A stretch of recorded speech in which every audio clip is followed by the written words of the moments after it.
నమస్తే, good morning, welcome to స్వతంత్ర news. నేను సోనియా. బుల్టన్ల ముందుగా హెడ్లైన్ చూద్దాం. హస్నలో సీఎం రేవంత్ రెడ్డి బిజీ. నేడు కేంద్ర మంత్రులను కలిసే అవకాశం.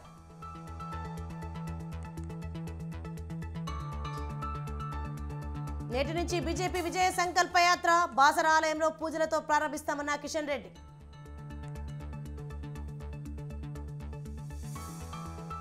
అభివృద్ధిపై టీడీపీ వైసీపీల మధ్య మాటల యుద్ధం. చంద్రబాబు ఛాలెంజ్ పై అధికార విపక్షాల డైలాగ్ వార్.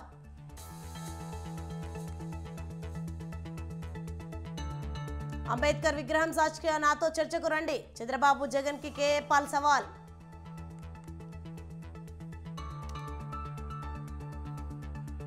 మేడారం జాతరకు పెరుగుతున్న రద్దీ. మొక్కులు చెల్లించుకున్న భక్తులు.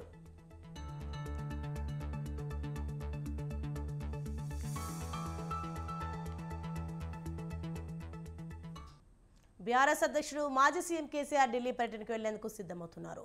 త్వరలో ఆయన ఢిల్లీకి వెళ్లనున్నట్లు పార్టీ వర్గాల సమాచారం. అసెంబ్లీ ఎన్నికల ఓటమి తర్వాత కేసీఆర్ చేసిన మూడోసారి పర్యటన ఇది. రాష్ట్రంలో తాజా రాజకీయాల నేపథ్యంలో ఈ పర్యటనకు ప్రాధాన్యత ఏర్పడింది. వచ్చే లోక్సభ ఎన్నికల్లో బీఆర్ఎస్ బీజేపీల మధ్య పొత్తు ఉంటుందని జోరుగా ప్రచారం జరిగినా పొత్తు అవకాశాలు రెండు పార్టీల నేతలు కొట్టిపారేస్తున్నారు. కేసీఆర్తో పాటు బీఆర్ఎస్ పార్టీ లోక్సభ, రాజ్యసభ సభ్యులు కూడా ఢిల్లీకి వెళ్లే అవకాశం ఉంది.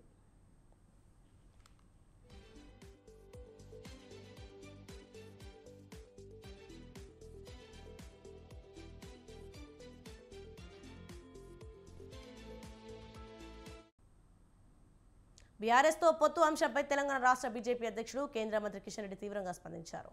ఎవరైనా బీఆర్ఎస్ బీజేపీ పొత్తు గురించి మాట్లాడితే లాగి చెంప చెల్లుమనిపించండి అంటూ పార్టీ శ్రేణులకు పిలుపునిచ్చారు. బీఆర్ఎస్తో బీజేపీ పొత్తు ఉంటుందనే దుష్ప్రచారాన్ని నమ్మకండి అని ప్రజలకు విజ్ఞప్తి చేశారు. బీఆర్ఎస్తో బీజేపీ పొత్తు అనేవి పనికిరాని మాటలని కొట్టిపారేశారు. పార్టీల వైఫల్యాలు, టీఆర్ఎస్ ఏ రకంగా 10 సంవత్సరాలు మోసం చేసింది, ఏ రకంగా దోపిడీ చేసింది, ఏ రకంగా కుటుంబ పాలన తెలంగాణ ప్రజల మీద రుద్దింది, ఏ రకంగా నియంతృత్వపు అహంకారపూరితమైనటువంటి పరిపాలన తెలంగాణలో అందించింది మరొకసారి జ్ఞాపకం చేస్తాం. అదేవిధంగా కాంగ్రెస్ పార్టీ గత 75 సంవత్సరాలుగా ఈ దేశంలో అవినీతి కుంభకోణాలకు ఏ రకంగా పాల్పడింది, ప్రజాధనాన్ని కాంగ్రెస్ పార్టీ ఏ రకంగా దోపిడీ చేసింది, ఈ విషయాల పట్ల కూడా చాలా స్పష్టంగా ప్రజల ముందు పెట్టబోతాం. ప్రజల మద్దతు కూడగట్టడమే వచ్చే పార్లమెంట్ ఎన్నికల్లో తెలంగాణ ప్రజల మద్దతు కూడగట్టడం కోసమే ఈ యొక్క బీజేపీ విజయ సంకల్ప యాత్ర చేపట్టడం జరిగింది. నోటిఫికేషన్ అంటే షెడ్యూల్ రాకముందే మా యొక్క యాత్రలు పూర్తి చేయాలనే ఆలోచనతోటే ఈ కార్యక్రమాన్ని ఏర్పాటు చేస్తున్నాం. మాకు పూర్తి విశ్వాసం ఉంది. మెడ మీద తలకాయ నెలలు మాట్లాడుతుంటారు, కాబట్టి దేని చేస్తుందని మా పార్టీ రాజకీయ పరిస్థితి చూసిన తర్వాత టీఆర్ఎస్ తోటి కలుస్తామని ఎవడని అనుకుంటే, ఎవడైనా ప్రచారం చేస్తే మూర్ఖులు, వాళ్ళు మూర్ఖత్వంతో చేస్తా ఉన్నారు. కాబట్టి ఆ పనికిరాని మాటకు పెద్ద స్పందించాల్సిన అవసరం లేదు. 100 సంక్షేమ కార్యక్రమాలు కట్ చేసిన ఏకైక సీఎం జగన్ అని అన్నారు టీడీపీ జాతీయ ప్రధాన కార్యదర్శి నారా లోకేష్. ఆఖరికి చెత్తపై కూడా పన్ను వేసిన ఘనత జగన్దే అని మండిపడ్డారు. గాజువాకలో శంకారావం సభలో పాల్గొన్న నారా లోకేష్ సీఎం జగన్పై తీవ్ర స్థాయిలో మండిపడ్డారు. అన్ని ఛార్జీలు పెంచుకుంటూ పోవడమే జగన్ పని అని నారా లోకేష్ అన్నారు. 9 సార్లు విద్యుత్ ఛార్జీలు పెంచారని, 3 సార్లు ఆర్టీసీ ఛార్జీలు పెంచి బాదుడే అన్నట్లు వ్యవహరిస్తున్నారని ఫైర్ అయ్యారు. ఇంటింటికి వచ్చి వాలంటీర్లు అబద్ధాలు చెప్తున్నారని విమర్శించారు. జగన్ ఒక అద్భుతమైన కటింగ్ ఫిట్టింగ్ మాస్టర్. మళ్ళీ గుర్తు చేస్తున్నా, కటింగ్ ఫిట్టింగ్ మాస్టర్. ఆయనకి 2 బటన్లు ఉండే తల్లి, మీ కంపెనీ బులుగు బటన్, కానీ బల్ల కింద ఒక ఎర్ర బటన్ ఉంటుంది. ఇదిగో ఈ రంగు ఎర్ర, ఇంత ఎర్రగా ఉంటుంది అలా బటన్. సో బులుగు బటన్ నొక్కుతాడు తల్లి, అకౌంట్లో 10 రూపాయలు పడుతుంది, నేను ఒప్పుకుంటా, 10 రూపాయలు పడుతుంది, కాదని నేను అనట్లా. కానీ అదే క్షణం ఎర్ర బటన్ నొక్కుతాడు తల్లి, అకౌంట్ నుంచి 100 రూపాయలు ఉష్యం పోతుంది. ఎలా పోతుందో చెప్పాలి కదా. కరెంటు ఛార్జీలు 9 సార్లు పెంచి బాదుడు, ఆర్టీసీ ఛార్జీలు 3 సార్లు పెంచి బాదుడు, ఇంటి పన్ను పెంచి బాదుడు, చెత్త పన్ను పెంచి బాదుడు, పెట్రోల్ డీజిల్ గ్యాస్ ధర పెంచి బాదుడు, boom president medal Andhra gold ధరలు పెంచి బాదుడు. తల్లి రేప మాప వాలంటీర్ వాసు ఇంటికి వస్తాడమ్మా, ఒక గొట్టం తెస్తాడు, ఉఫ్ అని ఊదమని. దయచేసి ఊదద్దమ్మా, దయచేసి ఊదదు. ఊదితే అమ్మాయింత గాలి పీల్చుతున్నావు అని గాలి పైన కూడా పన్నేస్తాడు ఈ సైకో జగన్. 2 నెలల్లో ప్రజల ప్రభుత్వం వస్తుంది, ఆ భవనాలు ప్రజల కోసమే వాడే బాధ్యత మేము తీసుకుంటామని ఈ సభాముఖంగా విశాఖపట్నం ప్రజలకి నేను హామీ ఇస్తున్నా. అన్న ఎన్టీఆర్ ఏ ముహూర్తంలో పార్టీ స్థాపించారో తెలియదు కానీ అసలు ఆ జెండా చూస్తేనే మనకు ఒక నూతన ఉత్సాహం. వైకాపా నాయకులకి కార్యకర్తలకి boom president medal Andhra gold కావాలండి. కానీ మనకి మన నాయకుడు పిలుపు, రా కదలి రా అంటే పరిగెత్తుకుంటూ వెళ్ళే సత్తా మనకుంది. అందుకే మీ రుణం తీర్చుకునే దానికే 2014లో కార్యకర్తల సంక్షేమ నిధి ఏర్పాటు చేశాం. ఆ సైకో జగన్కి నేను సవాల్ ఇస్తున్నా, జగన్ నీకు దమ్ము ధైర్యం ఉంటే టైం డేట్ నువ్వు ఫిక్స్ చేయి. నువ్వు చేసిన అవినీతి, మేం చేసిన మంచి పనులు చర్చించడానికి మేము సిద్ధం, నువ్వు సిద్ధమా అని నేను అడుగుతున్నా. నిప్పులాగా బతికిన వాళ్ళం బ్రదర్, బామలకే భయపడిన కుటుంబం మాది, నువ్వు పెట్టే చిల్లర కేసులు మేము భయపడతామా? ఆనాడే చెప్పినా నీకు, ఈ లోకేష్ తగ్గేదే లేదు. ప్రజల్లోకి వెళ్లి ఓటు వేయమని అడిగే దమ్ము చంద్రబాబుకు ఉందా అని ప్రశ్నించారు వైసీపీ నేత సజ్జల రామకృష్ణారెడ్డి. అధికారంలోకి రారని తెలిసి ఎన్ని ఛాలెంజ్లు అయినా చేస్తారని మండిపడ్డారు. ప్రజల కోసం ఏం చేశారని చంద్రబాబు ఓటు అడుగుతారని ప్రశ్నించారు. తాము 4.5 ఏళ్లుగా అందించిన సంక్షేమ పథకాలు చూసి ఓటు వేయమని అడుగుతున్నామని సజ్జల తెలిపారు. సీఎం జగన్ను తిట్టడం తప్పిస్తే చంద్రబాబు ఏదైనా మాట్లాడుతున్నారా అని మండిపడ్డారు. తన పాలన ఇది చేశాం అని చెప్పుకునేందుకు చంద్రబాబుకి ఏదైనా ఉందా అని సూటిగా ప్రశ్నించారు. ఎప్పటికప్పుడు ప్రజలకు చెప్తున్నాం, మేము ఎట్లా ఎన్నికలకు సిద్ధంగా ఉన్నాం, మేము అవుతున్నాం. నువ్వు ఒక్కటంటే ఒక్కటే చేస్తున్నావు. అది ఇంకా రావాలి కథలు రాలు. అంతకుముందు ఇంకా ఏంటేంటో 4 రోజులు కొడుకు తిరుగుతాడు, 4 రోజులు ఈయన తిరుగుతాడు, ఇంకో 2 రోజులు ఆయన దత్తపుత్రుడు పోయి ఆయన మానేస్తాడు. అక్కడ పోయే ఛాలెంజ్లు విసిరేది, మీరు పగటికెళ్ళాలి అనేది మీ వీపులు మీరు చర్చుకుని మాట్లాడడం కౌంట్ డౌన్ అని. ఇంత ఎందుకు? నిజంగానే కౌంట్ డౌన్ మొదలైంది 50 రోజులు. మేము అదే అనేది ప్రజలు నిర్ణయిస్తారుగా. ఈ రోజుకు మేము ఏమేం చేశాము, ఇవి చేశామని సగర్వంగా చెప్పుకోగలుగుతున్నాం. మా నాయకుడుగా అంత ధీమాతోనే మేము మంచి చేశామనుకుంటేనే మీరు ఓటు వేయండి, ఆశీస్సులు ఇవ్వండి అని ధీమాతో నిబ్బరంగా జనాన్ని అడగగలుగుతున్నారు. నువ్వు అలా అడగగలుగుతున్నావా? మేము పెట్టిన వాలంటీర్ల వ్యవస్థ ఓ బ్రహ్మాండమైన డెలివరీ సిస్టమ్ అని మేము చెప్పగలుగుతున్నాం. జన్మభూమి కమిటీలు అత్యుత్తమమైనవి, మేము వస్తే అవే తీసుకొస్తాం, వాటితోనే మేము పని చేయిస్తామని ఒక మాట అనుకోమను. ఎందుకు ధైర్యం చాలట్లా? నువ్వు ఏమి చూసి నీకు ఓటేయాలను? రాప్తాడు సభకు జనాన్ని తరలించేందుకు వైసీపీ నేతలు ప్రజలకు ఏం చెప్పారు? నేతల మాటలు నమ్మి సిద్ధం సభకు తరలి వచ్చిన జనం, వైసీపీ నాయకులు ఏం చెప్పారు? సభలో జగన్ ఏం మాట్లాడారు? జగన్ ప్రసంగంపై ప్రజల రియాక్షన్ ఎలా ఉంది? అది తెలుసుకోవాలంటే మీరు ఈ స్టోరీ చూడాల్సిందే. మరి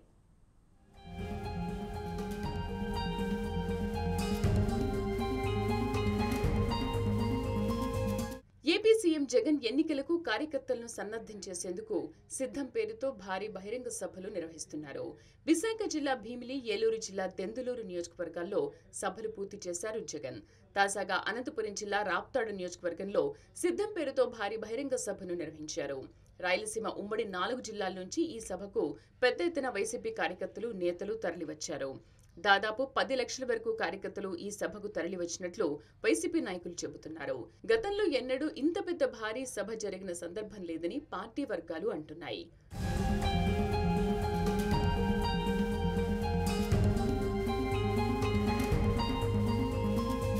అయితే ఇంత పెద్ద ఎత్తున జనాన్ని తరలించేందుకు వైసీపీ నేతలు ఎన్నుకున్న విధానం విమర్శలకు దారితీస్తుంది. సభకు జనాన్ని తరలించేందుకు తప్పుడు ప్రచారం ఎన్నుకున్నారనే విమర్శలు సొంత పార్టీ వర్గాల నుంచే వినిపిస్తున్నాయి. రాప్తాడు సిద్ధం సభలో సీఎం ఎన్నికల మేనిఫెస్టోను ప్రకటిస్తారంటూ కొద్ది రోజులుగా వైసీపీ నేతలు పెద్ద ఎత్తున ప్రచారం చేశారు. అంతేకాకుండా మొదటిసారిగా రైతు రుణమాఫీపై జగన్ ప్రకటన చేసే అవకాశం ఉందంటూ చెప్పుకొచ్చారు. ఒక్కో రైతుకు 1.5 లక్షల రుణమాఫీ చేసే అవకాశం ఉందని, ఈ అంశాన్ని ఎన్నికల మేనిఫెస్టో ద్వారా రాప్తాడు బహిరంగ సభలో ప్రకటించబోతున్నారంటూ పార్టీ క్యాడర్కు, రైతులకు ఆశలు కల్పించింది అధికార పార్టీ. ఇంకా డ్వాక్రా రుణమాఫీతో పాటు ఇతర కీలక అంశాలకు సంబంధించిన మేనిఫెస్టోను సీఎం ప్రకటిస్తారంటూ పదే పదే ప్రచారం చేశారు.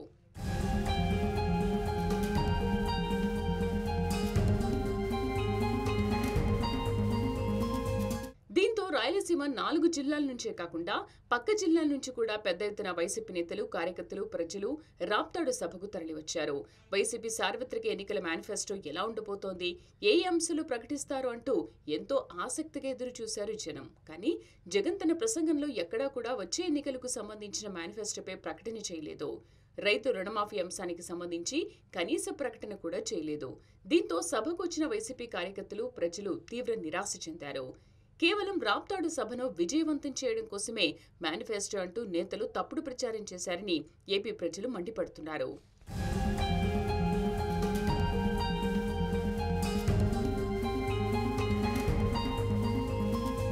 ఇక కొత్త మేనిఫెస్టో సంగతి పక్కన పెడితే గత ఎన్నికల్లో ఇచ్చిన హామీల అమలు విషయంలోనూ జగన్ చేసిన ప్రసంగంపై కార్యకర్తల్లో తీవ్ర అసంతృప్తి నెలకొంది.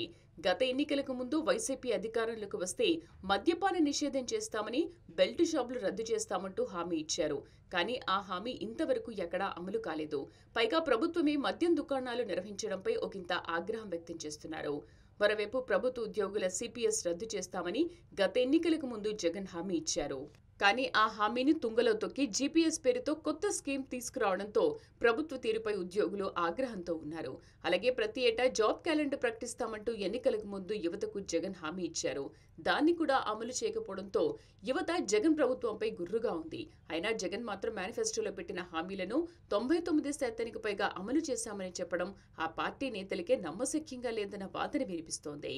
ఎన్నికల హామీలు అమలు చేశామంటూ నేతలను, కార్యకర్తల్ని ప్రజల్లోకి వెళ్లాలని చెబుతున్నారు జగన్. ప్రజలు లేవనెత్తే ప్రశ్నలకు ఏం సమాధానం చెప్పాలంటూ వైసీపీ క్యాడర్ తలలు పట్టుకుంటుంది.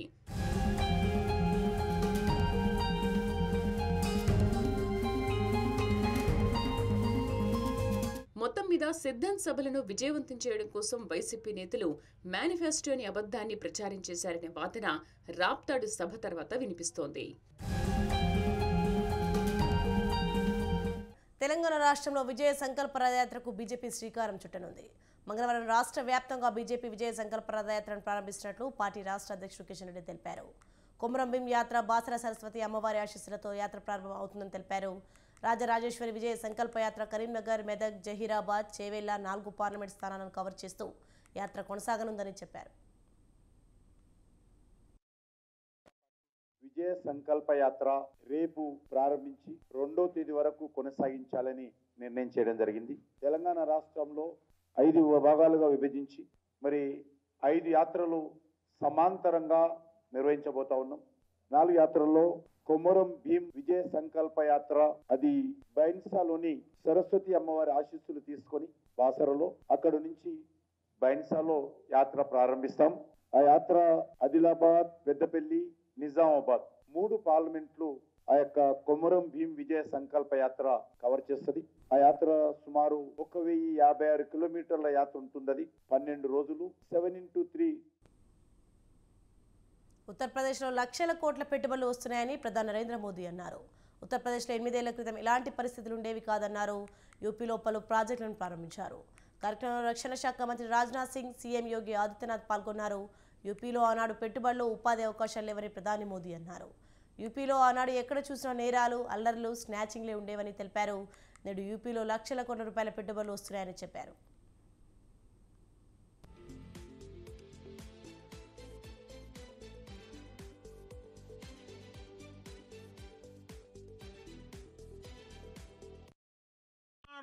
तरफ अपराध, दंगे, छीना झपटी, यही खबरें आती रहती थी। उस दौरान अगर कोई कहता कि यूपी को विकसित बनाएंगे तो शायद कोई सुनने को भी तैयार नहीं होता, विश्वास करने का तो सवाल ही नहीं था। लेकिन आज देखिए लाखों करोड़ रुपए का निवेश उत्तर प्रदेश की धरती पर उतर रहा है और मैं उत्तर प्रदेश का सांसद हूं और मेरे उत्तर प्रदेश में जब होता है तो मुझे सबसे ज्यादा आनंद होता है। आज हजारों प्रोजेक्ट पर काम शुरू हो रहा, ये जो फैक्ट्रियां लग रही है। లోక్సభ ఎన్నికల్లో ఉత్తరప్రదేశ్లో కాంగ్రెస్తో సీట్ల పంపిణీ ఖరారయ్యే వరకు రాహుల్ గాంధీ భారత్ జోడో న్యాయయాత్రలో ఎస్పీ చీఫ్ అఖిలేష్ యాదవ్ పాల్గొన్నారని పార్టీ వర్గాలు స్పష్టం చేశాయి. లోక్సభ ఎన్నికల్లో ఉత్తరప్రదేశ్లో 80 స్థానాల్లో కాంగ్రెస్కు 15 సీట్లు మాత్రమే ఇస్తామని సమాజ్వాదీ పార్టీ చెప్పింది. ఈ ప్రతిపాదనకు కాంగ్రెస్ అంగీకరిస్తేనే ఎన్నికల్లో సహాయ సహకారాలు అందిస్తామని తేల్చి చెప్పింది. సమాజ్వాదీ పార్టీ చేసిన ప్రతిపాదనను అంగీకరిస్తే రాహుల్ గాంధీ నిర్వహిస్తున్న భారత్ జోడో న్యాయయాత్రలో అఖిలేష్ యాదవ్ పాల్గొంటారని ఎస్పీ వర్గాలు స్పష్టం చేశాయి. లేదంటే కూటమి నుంచి బయటకు వచ్చేందుకు సిద్ధమని సంకేతాలు ఇచ్చింది. कई दौर में बातचीत हो चुकी है, कई सूचियां उधर से आई, सूची इधर से भी गई। जिस समय सीटों का बंटवारा हो जाएगा समाजवादी पार्टी उनके न्याय यात्रा में వచ్చే ఎన్నికల్లో తమిళనాడులో అధికార డిఎంకేతో కలిసి ప్రముఖ నటుడు మక్కల్ నీది మయం అధినేత కమల్ హాసన్ పోటీ చేయనున్నారు. లోక్సభ ఎన్నికలు సమీపిస్తున్న తరుణంలో కమల్ ఆసక్తికర వ్యాఖ్యలు చేశారు. ఎన్నికలకు సిద్ధమవుతున్నామని, తమకు మంచి ఫలితాలు వస్తాయని ఆశాభావం వ్యక్తం చేశారు. పొత్తుకు సంబంధించిన నిర్ణయాన్ని 2 రోజుల్లో ప్రకటిస్తామన్నారు.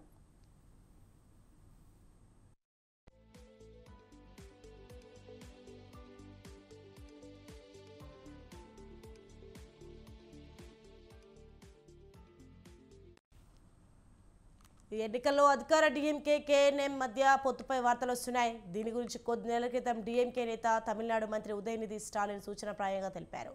సనాతన ధర్మంపై ఉదయనిధి చేసిన వ్యాఖ్యలు తీవ్ర చర్చనీయాంశంగా మారిన సమయంలో కమల్ మద్దతుగా నిలిచారు. గత ఏడాది జరిగిన ఈ రోడ్ ఉప ఎన్నికలో డీఎంకే నిలబెట్టిన అభ్యర్థిని M&M బలపరిచింది.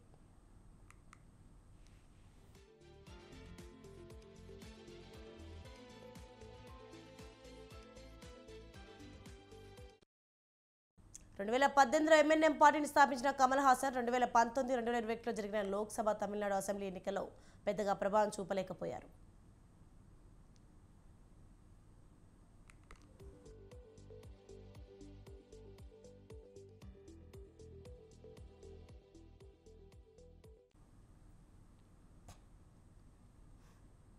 Yes, KV Bulletin updates. For more updates, keep watching Swatandhra News.